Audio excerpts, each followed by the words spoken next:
But first today, the Greater Cleveland Food Bank announcing the community raised more than $11 million during this year's Harvest for Hunger campaign. But while the officials there were celebrating this victory, there's concern over funding cuts recently passed in the Ohio Senate's budget. Columbus Bureau reporter Morgan Trowell looks at the difference and how it could impact our local food banks.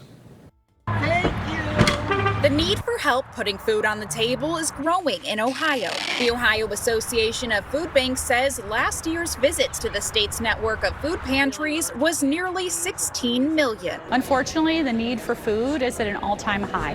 And now, Kristen Morzoka with the Greater Cleveland Food Bank is bracing for a tough year. We are expecting changes that could result in up to 8 million less pounds of food left. Ohio food assistance programs are currently receiving $32.5 million from the state. But under the Ohio Senate's newly passed budget, food banks are facing a cut of $7.5 million. They also cut $3 million from the Children's Hunger Alliance. Hunger prevention advocates are hoping that leaders change their minds before the end of June. Legislative leaders are going into conference committee, closed-door meetings to negotiate and draft a final budget. But food isn't on their minds. What are some must-haves that you want to keep in the budget? Well, I think there's a lot of good things in our budget. Flat tax is something that we feel pretty strongly about. Senate President Rob McCauley and his chamber have passed a 2.75% flat income tax, meaning the highest earners in the state, those making more than $100,000 a year, will no longer have to pay 3.5% in income tax, making them equal to the lower tax bracket. State data shows that this flat tax could cause a $1 billion loss to the General Revenue Fund. The dollars that